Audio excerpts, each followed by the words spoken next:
إن الحمد لله نحمده ونستعينه ونستغفره ونستهديه ونعوذ بالله من شرور أنفسنا ومن سيئات أعمالنا من يهد الله فلا مضل له ومن يضلل فلا هادي له أشهد أن لا إله إلا الله وحده لا شريك له هو الأول والآخر والظاهر والباطن وهو بكل شيء عليم وأشهد أن سيدنا ونبينا محمدا عبده ورسوله وصفيه من خلقه وحبيبه بلغ الرسالة وأدى الأمانة ونصح الأمة وجاهد لله حق جهاده حتى أتاه اليقين وتركنا على المحجة البيضاء ليلها كنهارها لا يزيغ عنها إلا هالك اللهم فصل وسلم وبارك على هذا النبي الكريم والرسول العظيم سيدنا ومولانا محمد وعلى آله وصحبه ومن سار على نهجه إلى يوم الدين وبعد فأوصيكم عباد الله وإياي نفسي بتقوى الله فقد فاز المتقون يقول الله عز من قائل ومن يتق الله يجعل له مخرجا ويرزقه من حيث لا يحتسب قال النبي صلى الله عليه وآله وصحبه وسلم اتق الله حيثما كنت وأتبع السيئة الحسنة تمحها وخالق الناس بخلق حسن رواه الترمذي وأحمد. Ma'asyiral muslimin, sidang Jumat yang dimuliakan Allah.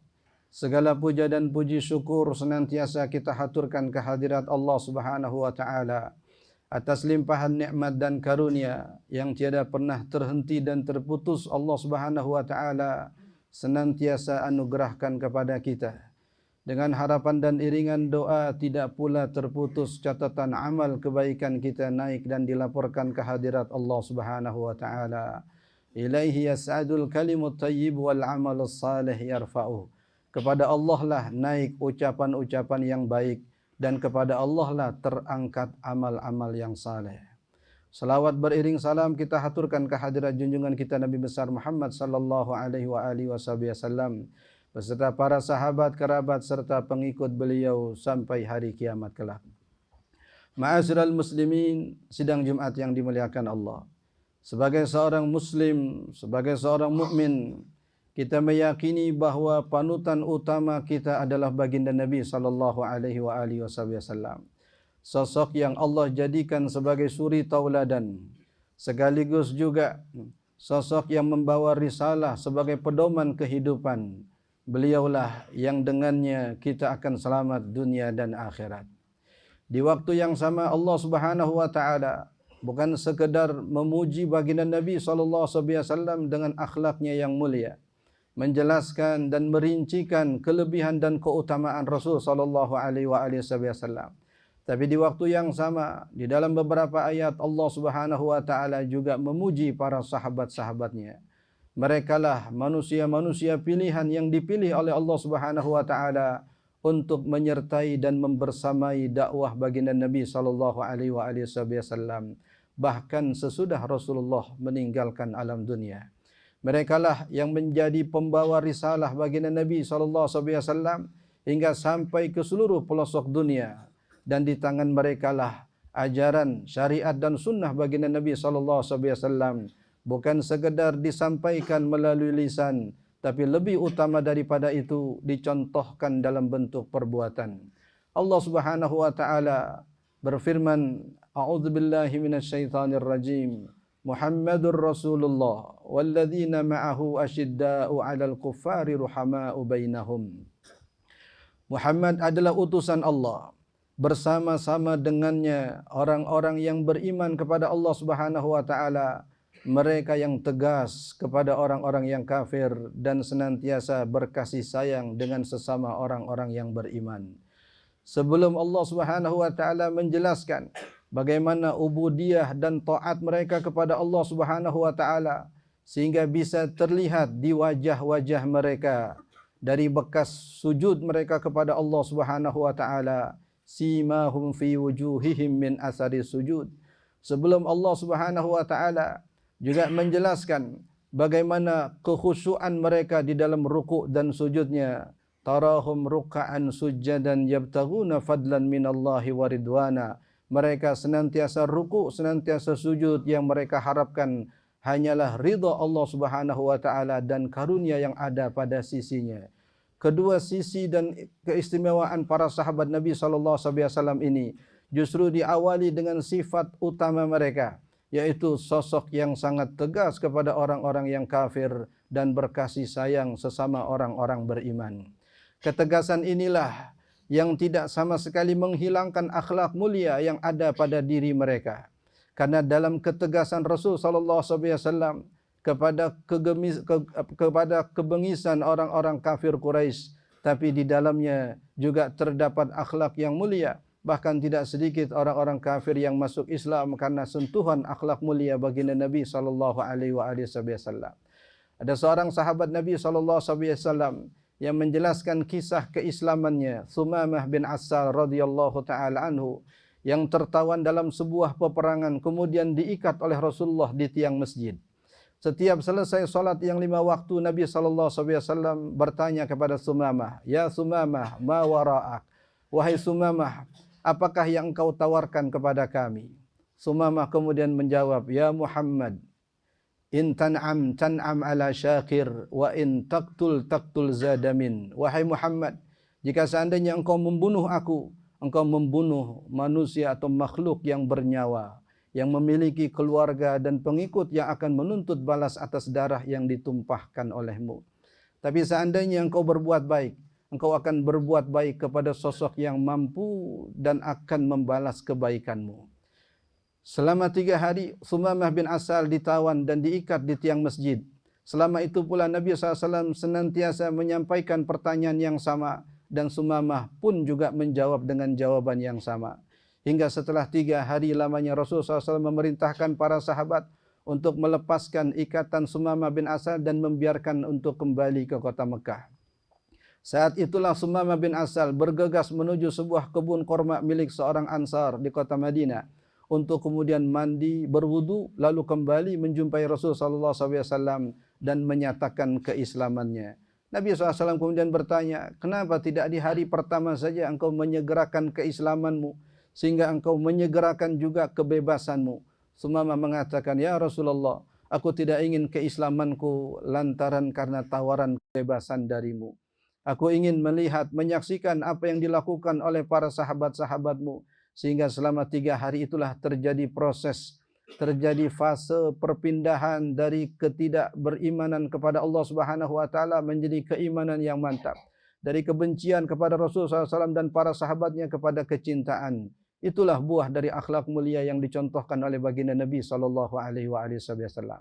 Tapi di waktu yang sama, baginda Nabi sallallahu alaihi wasallam adalah sosok yang tegas, yang dalam ketegasannya Rasul sallallahu alaihi wasallam mencontohkan dalam peristiwa perang Uhud, ya, ketika ada 70 orang sahabat Nabi SAW yang gugur dalam perang Uhud, termasuk sahabat Nabi SAW yang juga adalah paman beliau Sayyidina Hamzah bin Abdul Muttalib. Bukan sekadar gugur di medan perang, tapi mereka orang-orang Quraisy telah memutilasi jasad beliau, sehingga bahkan Rasulullah SAW yang notabene adalah keponakannya dan di waktu yang sama adalah saudara sesusuannya, hanya beda 2 tahun usia antara keduanya, Rasulullah tidak mengenali jasadnya. Hingga datang Sayyidatuna Safiyah radhiyallahu taala anha yang juga adalah saudari daripada Sayyidina Hamzah dan mengenali dari beberapa jari yang ada pada sosok Sayyidina Hamzah, memastikan bahwa ini adalah jasad Sayyidina Hamzah. Ketika itu Nabi SAW kemudian membuat pernyataan, "La umatsilanna bihi sab'ina minhum." Aku akan perlakukan perlakuan yang sama kepada mereka, kepada 70 orang mereka. Satu jasad Sayyidina Hamzah digambarkan tidak sebanding dengan satu jasad orang kafir Quraisy, hanya akan sebanding dengan 70 jasad mereka. Keluar pernyataan baginda Nabi SAW. Tapi tidak lama sesudahnya turun firman Allah Subhanahu wa taala mengingatkan baginda Nabi SAW, "Wa in aqabtum fa'aqibu bimisli ma uqibtum bih." Jika kalian ingin menghukum mereka, hukumlah dengan hukuman yang setimpal dengan perbuatan mereka.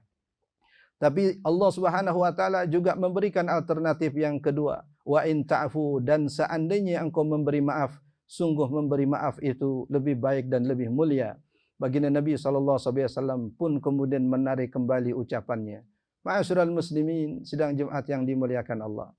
Para sahabat Nabi SAW yang dipilih oleh Allah Subhanahu wa taala menjadi delegasi-delegasi Islam pembawa risalah ke alam jagat dunia ini pun juga Allah Subhanahu wa taala bekali mereka dengan akhlak-akhlak yang mulia.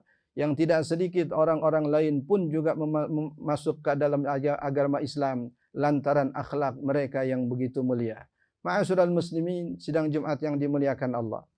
Tapi sisi yang kedua yang juga tidak kalah pentingnya dan terus juga melekat pada sifat para sahabat Nabi SAW dan pastinya juga sifat yang melekat pada diri orang-orang yang beriman adalah ketegasan mereka kepada orang-orang kafir. Allah Subhanahu wa taala ketika memastikan bahawa sisi yang pertama dari dua sifat yang mulia para sahabat dan para pengikut baginda Nabi adalah ketegasan kepada orang kafir, diperlihatkan oleh para kaum muslimin sepanjang sejarah mereka, di mana peperangan demi peperangan yang dilakukan oleh kaum muslimin dari sejak zaman baginda Nabi SAW sampai zaman kita saat ini semata adalah perang untuk mempertahankan akidah, perang untuk memastikan tegaknya syariat, dan perang untuk menjadikan kalimat Allah Subhanahu wa taala adalah kalimat yang tertinggi, walaupun nyawa taruhannya, walaupun harta sebagai bentuk pengorbanannya. Ma'asyiral muslimin, sidang Jumat yang dimuliakan Allah. Inilah yang saat ini dipertontonkan oleh saudara-saudara kita di Palestina. Betapa tanah suci yang bukan saja mulia di kalangan kaum muslimin, bahkan ketiga agama samawi juga memuliakan tempat itu. Saat ini ada dalam kondisi yang mengenaskan. Banyak terjadi perkara-perkara yang bukan semata menyentuh perasaan kita sebagai sesama muslim, tapi juga menyentuh sisi kemanusiaan kita sebagai manusia.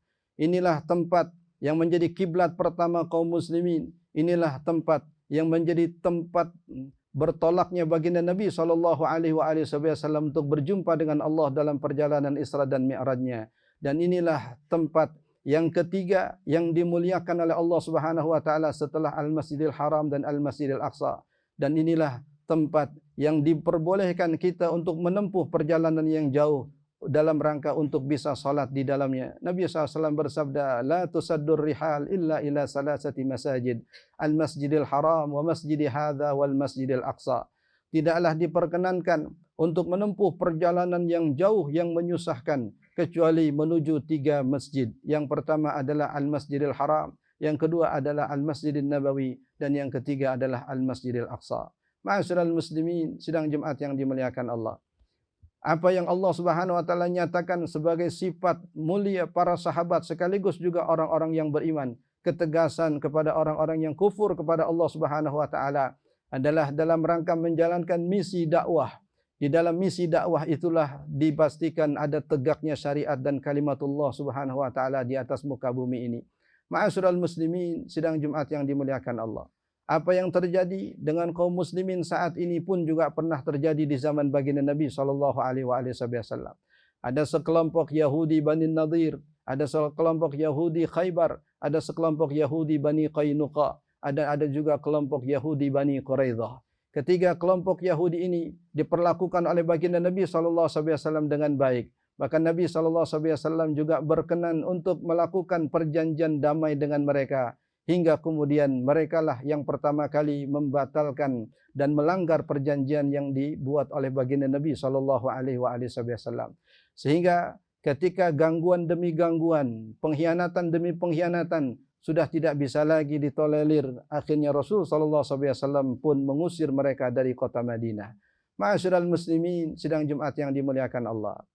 Seandainya sikap baginda Nabi SAW sikap yang zalim, sifat atau sikap yang melanggar hak-hak kemanusiaan, pastilah tidak ada satupun orang Yahudi yang akan memeluk Islam. Tapi dalam sejarah ulama mencatat bagaimana bukan saja pengikut Yahudi biasa, pendeta-pendeta mereka justru dengan kebenaran yang mereka dapati dalam kitab suci tentang ciri Nabi akhir zaman, mereka kemudian tegas menyatakan masuk Islam. Ada Sayyidina Abdullah bin Salam radhiyallahu taala anhu, seorang pendeta Yahudi yang Nabi SAW janjikan akan mendapatkan surganya Allah Subhanahu wa taala dengan sabda beliau, "Man arada ayanzura ila rajulin min ahlil jannah yamshi ala wajhil ar falyanzur ila hadza." Siapa yang ingin menyaksikan calon penghuni surga yang berjalan-jalan di atas muka bumi, maka saksikanlah orang ini. Yang ditunjuk oleh baginda Nabi SAW adalah Sayyidina Abdullah bin Salam radhiyallahu ta'ala anhu. Ada Sayyidina Ka'ab al-Ahbar, ada Sayyidina Wahab ibn Munabbih, yang walaupun mereka berlatar belakang sebagai pendeta, orang-orang pendeta Yahudi, akan tetapi karena kebenaran yang Allah Subhanahu wa taala singkapkan kepada mereka dan hidayah yang Allah anugerahkan kepada mereka, akhirnya walaupun di bawah tatapan sinis orang-orang Yahudi, bahkan di bawah celaan dan hinaan mereka, mereka tidak segan untuk menyatakan keislamannya. Sayyidina Salman Al-Farisi radhiyallahu taala anhu yang berasal dari negeri Persia, selama sekian tahun menyembah api, kemudian hidayah menuntunnya untuk berpetualangan hingga berjumpa dengan para pendeta Nasrani, mengikuti ajarannya, hingga salah seorang dari pendeta itu memberi nasihat bahwa inilah saatnya akan muncul Nabi akhir zaman yang datang dari kota Mekah. Maka berangkatlah Sayyidina Salman Al-Farisi sebagai seorang hamba sahaya untuk kemudian mencari dan menelusuri keberadaan Nabi akhir zaman, hingga kemudian Allah Subhanahu wa taala mempertemukan beliau dengan Rasulullah sallallahu alaihi wasallam. Ada Sayyidina Bilal Al-Habashi, seorang hamba sahaya yang ayahnya juga adalah seorang hamba sahaya, berpesan kepada Sayyidina Bilal, jika seandainya ada seseorang yang membelimu sebagai seorang budak, mintalah agar engkau diperjalankan ke kota Mekah. Orang yang membeli Sayyidina Bilal adalah penduduk kota Mekah, dan selama kehidupannya di kota Mekah, apa yang menjadi tujuan utama Sayyidina Bilal adalah mencari tahu tentang kemunculan Nabi akhir zaman hingga bertemu dengan Rasul sallallahu alaihi wasallam. Dengan latar belakang yang seperti itulah, maka tidak ada sesuatu yang bisa menggoyahkan akidah dan keyakinan mereka setelah mereka menyatakan keislamannya. Itulah yang ditanyakan oleh Raja Heraklius kepada Abu Sufyan sebelum Abu Sufyan kemudian masuk Islam. Bagaimanakah pengikut-pengikut Muhammad? Apakah setelah mereka menyatakan keislamannya, ada di antara mereka yang kemudian keluar dari agamanya? Abu Sufyan mengatakan, tidak ada satupun dari mereka yang menyatakan masuk Islam kemudian keluar dari ajaran Islam. Maka Heraklius mengatakan, begitulah pengikut para nabi dan para rasul. Al-Quran mencatat ashabul ukhdud, yang walaupun mereka dimasukkan ke dalam perapian yang sangat dahsyat, sehingga mereka mati di dalam pertungkuan api yang panas itu, tapi tidak menggoyahkan akidah mereka. Bahkan Nabi SAW menceritakan sebagian mereka yang ditanam di dalam tanah, kemudian digergaji kepalanya hingga putus, tapi itu tidak menggoyahkan keyakinan dan akidah mereka. Itulah yang dinyatakan oleh Raja Heraklius sebagai kesamaan antara pengikut Rasulullah SAW dan pengikut para nabi dan para rasul sebelumnya. Ma'asyiral muslimin, sidang Jumat yang dimuliakan Allah. Maka mari kita gunakan sisa kehidupan kita di alam dunia ini untuk senantiasa mengkaji, mempelajari akhlak-akhlak Al-Quran yang Allah ceritakan tentang para sahabat Nabi SAW dengan segala keistimewaan dan kemuliaan mereka. Karena bertasyabuh atau menyerupai orang-orang yang baik pastilah menghantarkan kita kepada kebaikan dan kemuliaan. Wa tashabbahu illam takunu bislahum inna tashabbuha bil kirami falahu. Bermirip-miriplah dengan orang mulia, karena bermirip-mirip dengan orang mulia adalah sebuah kemuliaan. Ma'asyiral muslimin, sidang Jumat yang dimuliakan Allah. Semoga Allah Subhanahu wa taala senantiasa menganugerahkan inayah, hidayah, taufiknya kepada kita untuk terus membimbing kita ke jalan yang diridai olehnya hingga kemudian saat perjumpaan kita dengan Allah Subhanahu wa taala. Amin ya rabbal alamin. A'udzubillahi minasyaitonir rajim. Wal 'ashr innal insana lafi khusrin illa alladziina aamanu wa 'amilus salihati wa tawassaw bil haqqi wa tawassaw bis sabr. Barakallahu li wa lakum fil Qur'anil 'azim wa nafa'ani wa iyyakum bima fihi minal ayat wa dzikril hakim wa taqabbala minni wa minkum tilawatahu innahu huwas samiul 'alim. Aqulu qouli hadza wa astaghfirullahal 'azim li wa lakum ولسائر المسلمين والمسلمات والمؤمنين والمؤمنات فاستغفروه إنه هو الغفور الرحيم.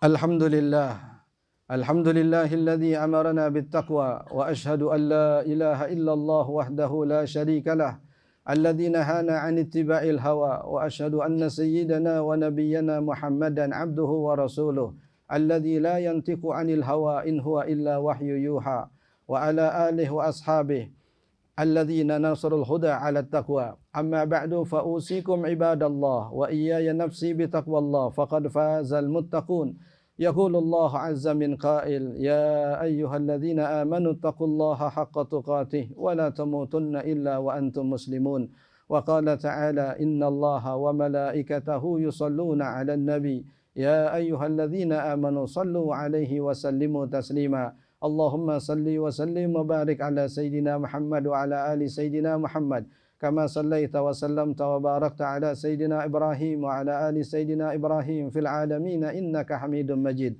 وارض اللهم عن أصحابه وقراباته وأزواجه وذرياته أجمعين وعن الخلفاء الراشدين ساداتنا أبي بكر وعمر وعثمان وعلي وعن التابعين وتابع التابعين ومن تبعهم بإحسان إلى يوم الدين وعلينا معهم وفيهم برحمتك يا أرحم الراحمين اللهم اغفر للمسلمين والمسلمات والمؤمنين والمؤمنات الأحياء منهم والأموات إنك سميع قريب مجيب الدعوات اللهم أعز الإسلام والمسلمين وأهلك الكفرة والمشركين أعداءك أعداء الدين اللهم عليك باليهود المجرمين الغاشمين اللهم شتت شملهم وفرق جمعهم وفل حدهم وأقل عددهم واسلبهم عدد الإمهال فلا تبلغهم الأعمال اللهم ارحم شهداءنا في فلسطين وارحم شهداءنا في كل مكان يا رب العالمين وحرر الأقصى من أيدي اليهود الغاشمين وارزقنا الصلاة فيه برحمتك يا أرحم الراحمين ربنا آتنا في الدنيا حسنة وفي الآخرة حسنة وقنا عذاب النار